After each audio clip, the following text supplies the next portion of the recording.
नमस्कार बच्चों, मैं राजेश कुमार मीणा, सहायक आचार्य इतिहास, राजकीय महाविद्यालय अटोसी।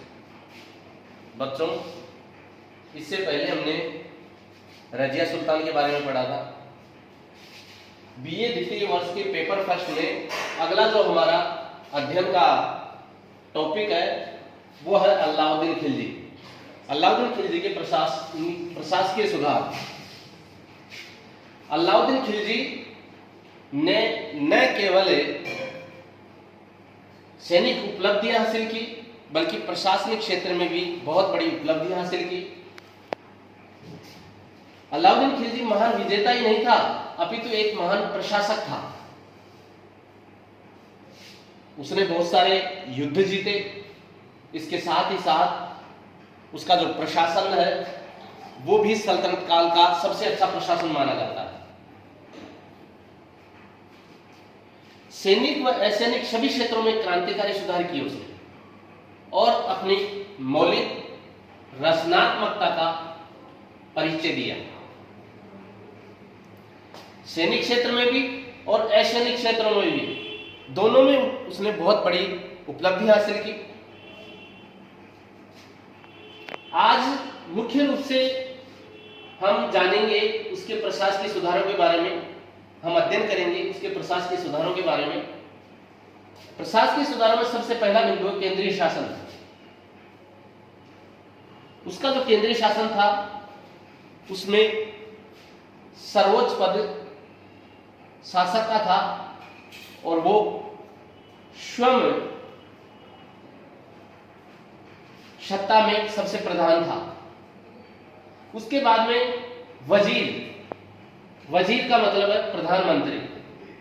जो दूसरा केंद्रीय शासन में पद था वो था दीवान आरिज। सैनिक विभाग का प्रमुख दीवान आरिज कहलाता था।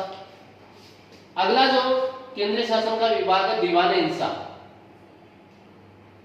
पत्राचार विभाग को दीवान इंसा कहते हैं। दीवान इंसा का मतलब है पत्राचार विभाग। दीवान रसालत, विदेश से संबंधित मामले दीवान रसालत में आते थे। इसके आगे का जो बिंदु है अमीर वर्ग का दमन। उसके प्रशासकीय सुधारों में अगला बिंदु है अमीर वर्ग का दमन। अलाउद्दीन खिलजी ने अपने अमीर वर्ग का दमन किया। वह एक स्वेच्छाचारी और निरंकुश शासक था। उसने अमीर वर्ग जिन्होंने विद्रोह किया उनका दमन कर दिया। विद्रोह के कारणों का विश्लेषण करेंगे। विद्रोह के क्या कारण थे? अमीर वर्ग ने विद्रोह क्यों किया? पहला कारण था सुदृढ़ गुप्तचर व्यवस्था का अभाव। दूसरा है शराब पीना।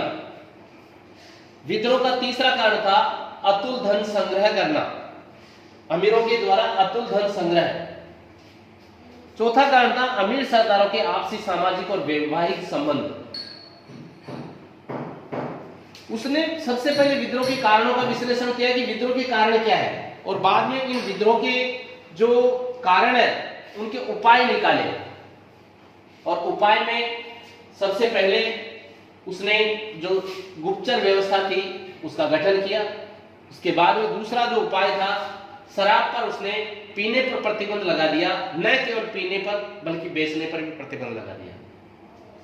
अगला जो उसका उपाय था वो था जो अमीर वर्ग था जिसने बहुत अधिक धन संग्रह कर रखा था उनके धन को जब्त कर लिया।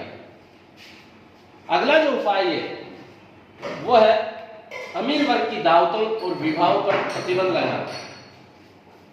तो ये उसके उपाय थे। तीसरा बिंदु है न्याय व्यवस्था। अलाउद्दीन के समय जो न्याय व्यवस्था थी उसमें सर्वोच्च पद राजा सुल्तान का था। सुल्तान ही सर्वोच्च न्यायाधीश था।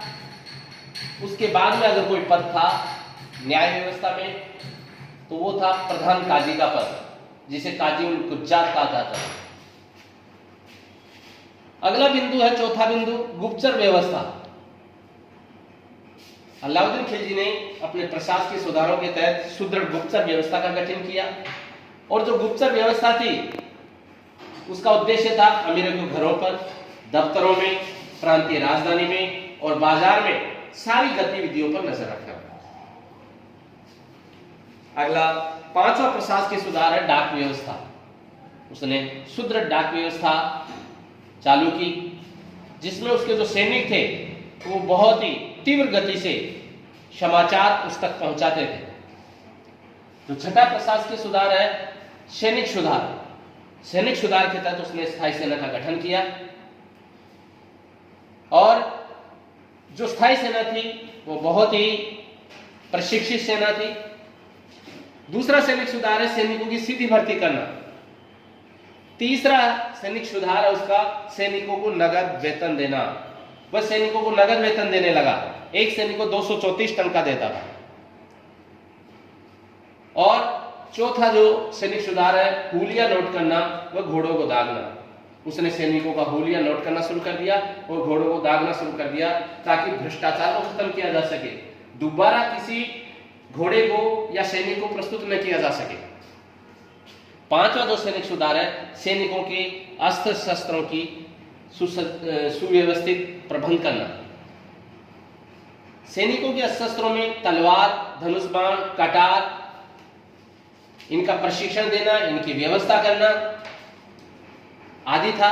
इसके अलावा जो किले थे उनको ध्वस्त करने के लिए मंजनिक नामक एक यंत्र था, अर्रादा और मगरबी, ये तीनों जो यंत्र हैं ये मजबूत से मजबूत किले को ध्वस्त करने में काम आते थे। जो 7वां कारण है, जो 7वां बिंदु है प्रशासकीय सुधार का, वो है सेना का निरीक्षण।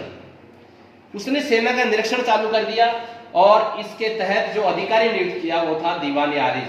दीवान आरिज का काम था सेना का निरीक्षण करना, ताकि भ्रष्टाचार को खत्म किया जा सके और दोबारा किसी घोड़े को या सैनिक को प्रस्तुत न किया जा सके।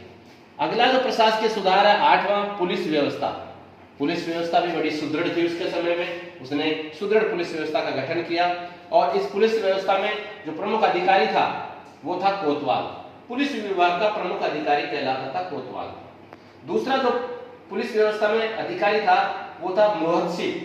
मुहद्दिब का काम था साधारण जनता के आचरण की देखभाल करना।